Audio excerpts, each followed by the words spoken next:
Like I said, when they blew the vault door up in 1960, we had a constable that lived here in the community. He would come and spend the night, sleep in the bank. The next morning when Mr. Howard would come to open up the bank, he would go home.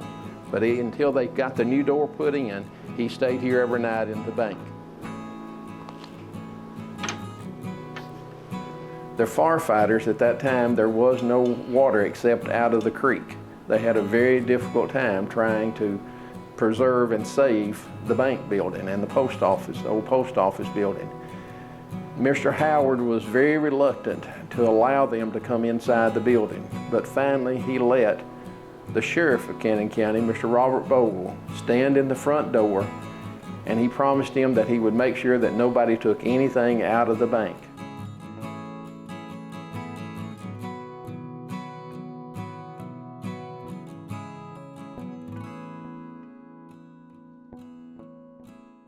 Grace Family Pharmacy announces new medication packaging service. It provides a simpler, safer medication experience through convenient, personalized packaging using the latest in pharmacy robotics. We're located at 357 West Main Street. Our phone number is 931-473-6418. McMinnville, you're a great place to be. McMinnville, Tennessee.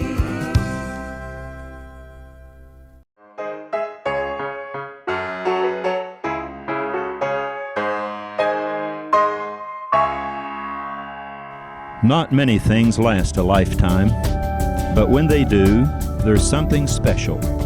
Dr. Pepper. Good for life, good for the community.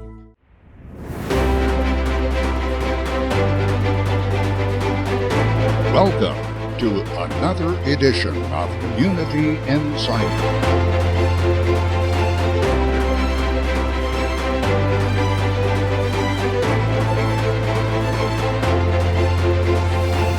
Join us as we travel Middle Tennessee, uncovering history and experiencing the adventure of unique stories and events coming to you inside your community.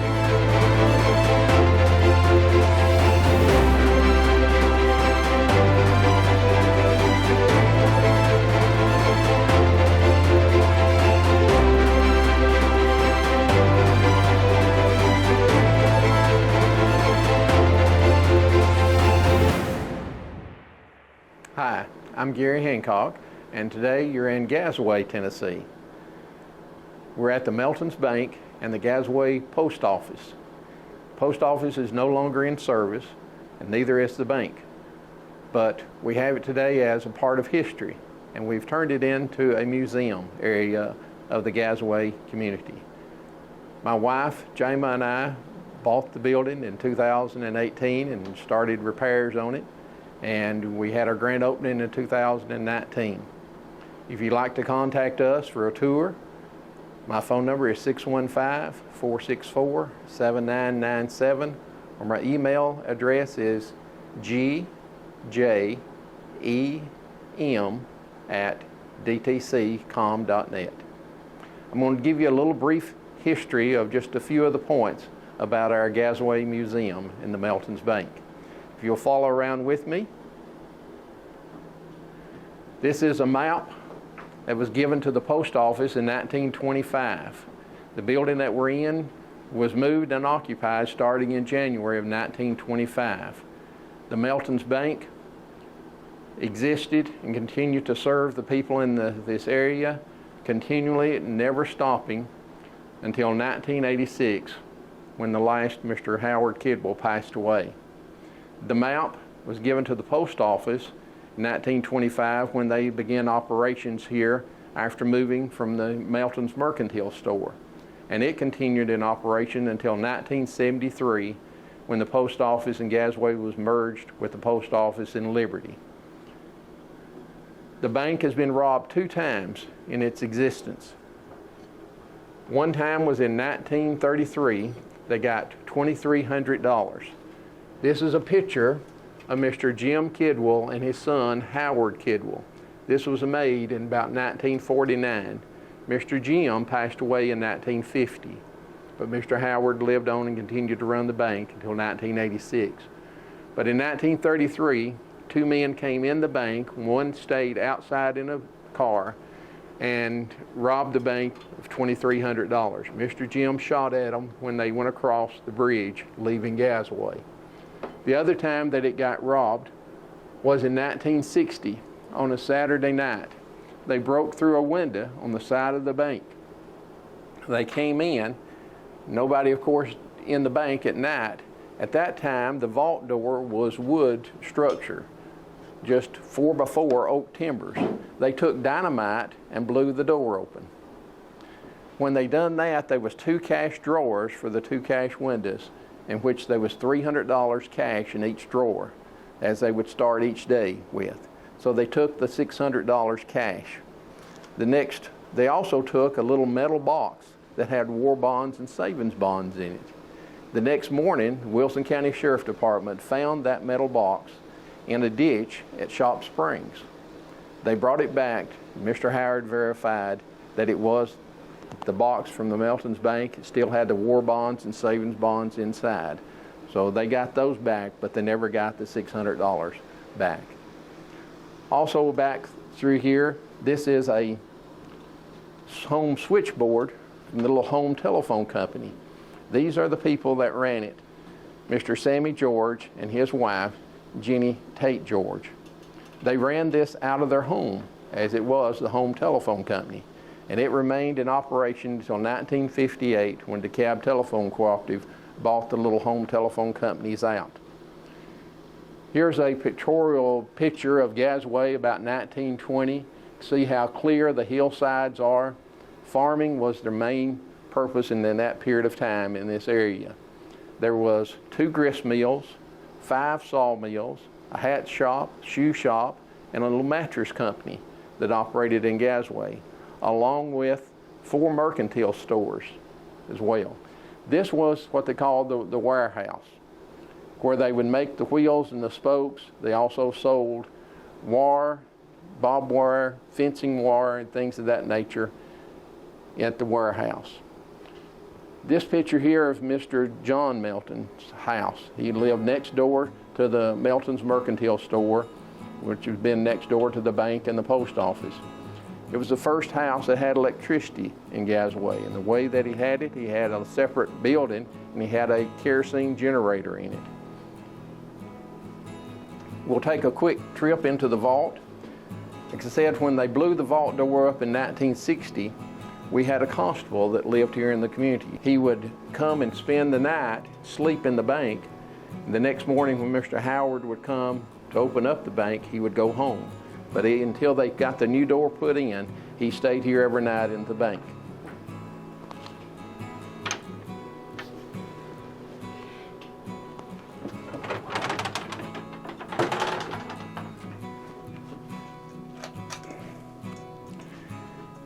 The bank is all hand-poured concrete. You can see where it's been formed up. There was no concrete trucks back in that period of time, and so it's all hand-poured. There was a limited amount of steel, and so next door to the bank was a blacksmith shop, and they used discarded horseshoes to reinforce the concrete. It has been told, I have no documents to prove it, but told that once they tried to get into the bank by an old hammer drill, and they hit one of the horseshoes and couldn't get in, and the bank everything was safe. But this is the interior of the bank. This is the metal box that was taken in 1960. That had the war bonds and the savings bonds in it, and it still remains today in the bank. Above the vault here, I found the straight chair, and then nails drove in the rafters, and then the wire strung on the nails. Every year from 1925 through 1976 is where they put their archive records. I brought down 1929 to show the people because the bank never closed during the Depression. It was one of the few banks in the state that didn't close, and to my knowledge, the only bank in the county that did not close during the Depression. These are several of the checks from 1918, 1919, Again, you can tell, but there is no routing number or no account numbers that were on the bank checks back then. And they also many times used pencil to write the checks. This is the item that I've not been able to get back, the old Cannonball safe. When they broke into the bank in 1960, they tried to get into the Cannonball safe. They couldn't get into it, and it was too heavy, so they couldn't remove it. So it remained.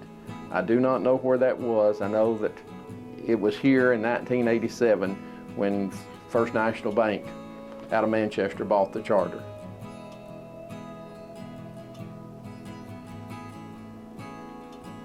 This is all the journal entries that's been preserved over the years. You can see they're not in real good condition, but they have been preserved, again, from 1903 until 1986. We've had people that have come and found where their grandparents' transactions was made, and they've made pictures of them. I've got a few here that you can see how detailed the handwriting is. And I believe this one here is, again, from 1919, over 100 years old, and how legible that it still is. This is one of the wheels from a steam engine that run one of the grist mills. Mr. Jim Kidwell persuaded the farmers here for them to not sell their livestock to other farmers. So what they would do, they would gather them in a holding area and then walk them all the way to Brush Creek, which is over in the edge of Smith County, load them on the train and take them to the Nashville livestock market and sell them there. He also persuaded them, don't bring your money back to Gassaway, buy things in Nashville that we cannot make or do not have here in Gassaway. So they bought steam engines. That really changed the Gassaway in this rural area in the early 1920s and the 1930s. Because of the grist mills, because of the sawmills, they was able to replace unreliable power with reliable power with the steam engines. This is a picture here of Mr. G.G. Melton. He died in 1911, and his family wanted to have him a large tombstone, and this is a tombstone that is up on Beach Hill. When the monument company delivered it, they couldn't get it up on Beach Hill because there was no road for an automobile to get up there. So they hired a local farmer, and he took 2 teams of mules and a hillside slide, and he made 3 trips because it was in 3 different sections, and they drug it up on top of Beach Hill for them to erect as his tombstone. And of course it is still there today. This is Mr. Lambert Vandergriff and his wife. They also had a mercantile store in Gassaway, and he went into the kind of the trucking business, going to Nashville in the early 1950s, bringing supplies back to Gassaway. This community again was booming area in the 20s and the 30s, and World War II is when people started moving out, going to factory jobs and changing. Mr. G.G. Melton had a daughter. She married a Grizzle. She named her son after her daddy. Her daddy was George Garrett Melton. She named her son George Garrett Grizzle. This is an article from the Cannon Courier in 1981. Mr. George Grizzle turned 100 years old that year, and they done an article on him. And he talks about his time in Gassaway growing up, his family life with his grandfather, and all the events in Gassaway. Him and his wife was very instrumental in donating for the Clear Fork Methodist Church too as well. This is still some of the original equipment from the Melton's Bank. We took that picture of Mr. Howard and Mr. Jim in 1950 and duplicated it right back. This is the original Burross machine that Mr. Howard is standing at. This is the original change machine that is on the counter, the ad machine, telephone, check perforator as well. Here's some more examples of checks. But what is unique about these, this was in 1918, the check is actually on the Bank of Auburn, but they have marked out Auburn and put Melton's Gassaway and it went through.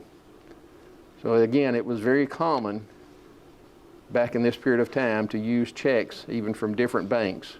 I have another one in here as well that shows, again, no routing number, no account numbers. In 1974, I opened up an account here. And I guess being a young 14-year-old boy asking Mr. Howard, why do I not have an account number?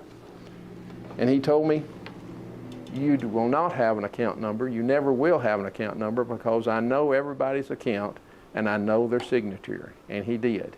He knew your business, but nobody else knew your business. All of the stamps and everything here is original to the bank. All of those have been preserved over the years as well. Some other things that we've added to the museum. This is a picture of the Gassaway School. We have in here the contract that Mr. Martin Alexander was given $1,200, paid $1,200 to build the Gassaway School in 1922. This is one of the desks, school desks, from the Gassaway School as well. This is a picture of the county officials when they had the grand opening of the school as well.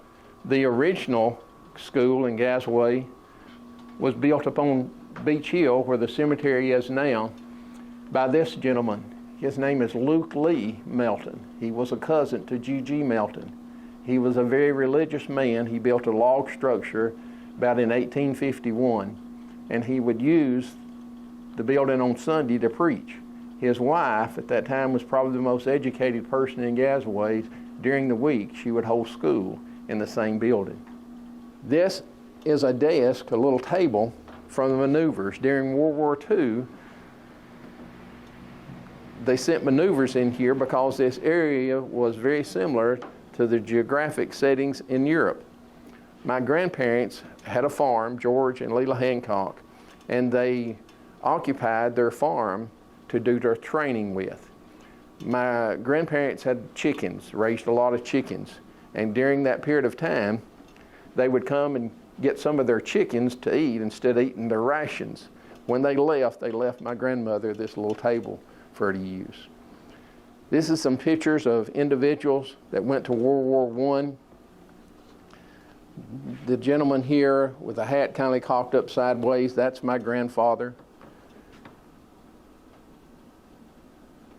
He, along with two of his brothers, went to World War I. Him and one brother, Cecil, became cooks in the Army. This brother here, John Earl, never made it to the first battle. He died on a ship off the coast of France. This farmer scale here is from one of the mercantile stores that was here in the community, Mr. Lambert Vandergriff. This stool is from Mr. Martin Alexander, who also had a mercantile store. He was a barber, had a barber shop, and he had a blacksmith.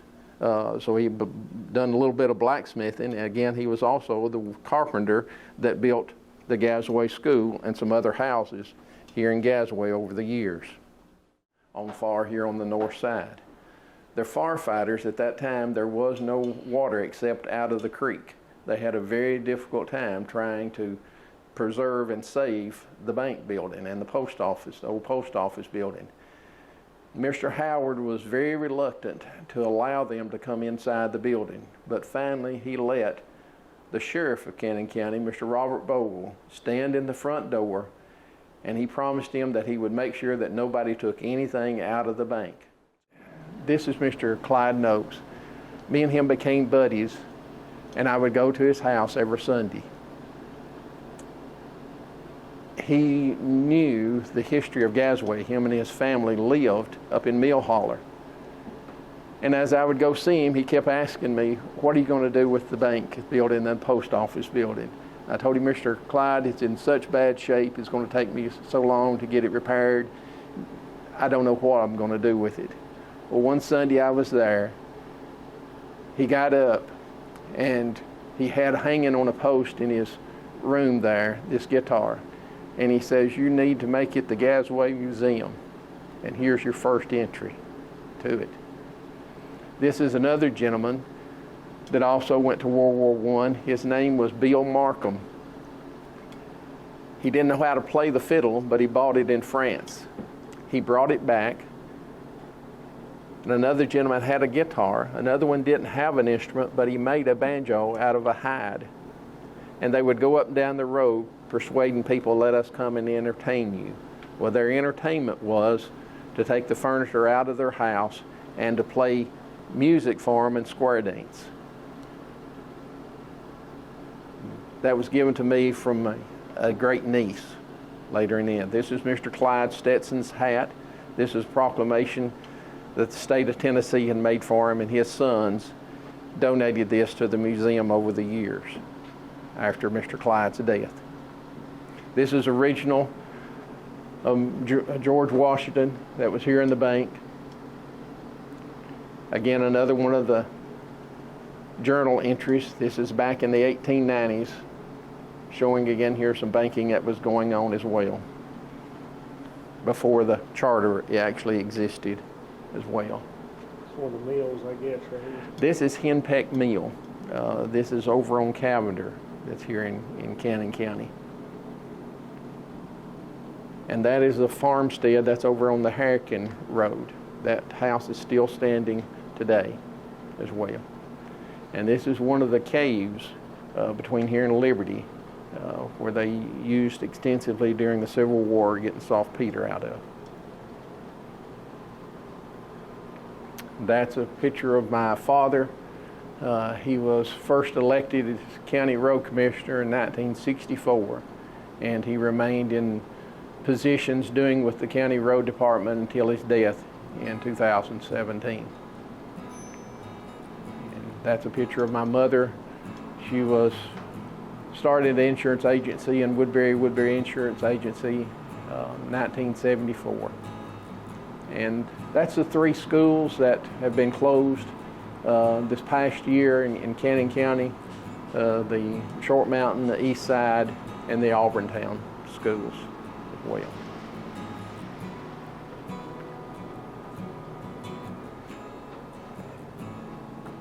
This is a picture here on the last day the bank was opened. These are two employees of First National Bank and Miss Ethel Kidwell, the widow of Mr. Howard Kidwell, sitting in the chair in front of this roll-top desk. This is Brent Parsley at that time. He was an employee of First National Bank. One of his first jobs was to come here and to shut down the bank. It took him a little over a year to do it, and there was no computer systems in Gassaway, so he had to do everything by hand. This is also Wilda Spry, that was an employee of the bank, First National Bank as well. The bank actually gave this roll-top desk to Wilda Spry. Her and her husband had no children. After I bought the building, Brett helped me run down the great niece, and I was able to buy the roll-top desk and get it back. This sign here is what I was able to save from the front window. This is the original lettering from the Melton's Bank. We've got the receipt where this lettering was purchased when the bank opened as well, in 1925, and placed on here. Well, again, I've always lived in the Gassaway community, me and my wife both. We were born and raised here. I've always loved history, and over the years, like I said, the bank closed in 1987, and First National Bank bought the charter. And at that period of time, I wanted the bank building then because of history. It was one of the last buildings to remain in Gassaway. But over the years, finally was able to acquire it, and again, setting out mainly to just preserve it, to restore it. Had no idea when I bought it that I would turn it into a museum. But once we got into it and people seen the repairs that was taking place, it generated interest, it generated community pride. And that's what compelled me to go on and to do what we've done so far, and there's still much more that needs to be done. mercantile store, G.G. Melton, George Garrett Melton. And it is told that that was the first automobile that had come to Gassaway, and all the people come out to see the automobile in Gassaway. But that's where he got his post office permit in 1890, into the store building, put his oldest son James as the postmaster there. And then that mercantile store became the beginning of Melton's Bank in 1903. It's a picture of the Gassaway Undertaking Company. And everything about the hearse that is there, it was stored here in the building. Hal Lambert bought the hearse, and it is now in the basement of Woodbury Funeral Home. Kenny Gilley is the owner of it. But everything about the hearse was made in Gassaway except the glass. The glass, of course, was not. But Hal and Kenny brought it back during our homecoming parade one year, wearing their suits and their top hats and all, and we had them stop in front of the undertaking company that it originated from, and to make the picture of it as well. So the actual building you still own, and Yes. it's here right next to the... Still have the building in place as well. I've not restored it. I've put a new roof on it, but I've not got into the interior restoring it. Back in that period of time, there was very limited amount of embalming actually done. What they would do is do a little embalming. Mr. Alexander would make his own coffins there in that. He had a display that he would take to the people's houses. Usually they would put the body in the coffin, display it on a table, usually in the living room of the home. And then he would put a display around it where candles and other such things could be there to light up the area. I've still got that display in the undertaking building. Also, like I said, very limited amount of embalming was being done, but the original funnel is still there that transports liquids to the outside. At that time, it was nothing but a field. This was, and this is, Main Street, Gassaway, Tennessee. The Melton's Bank and Post Office, the Gassaway Undertaking Company. Next door to it, where now the community center and fire hall is, used to be a blacksmith shop, about where the fire hydrant is and where the little Christmas tree is there. On down the street is the Gassaway Church of Christ, the brick building.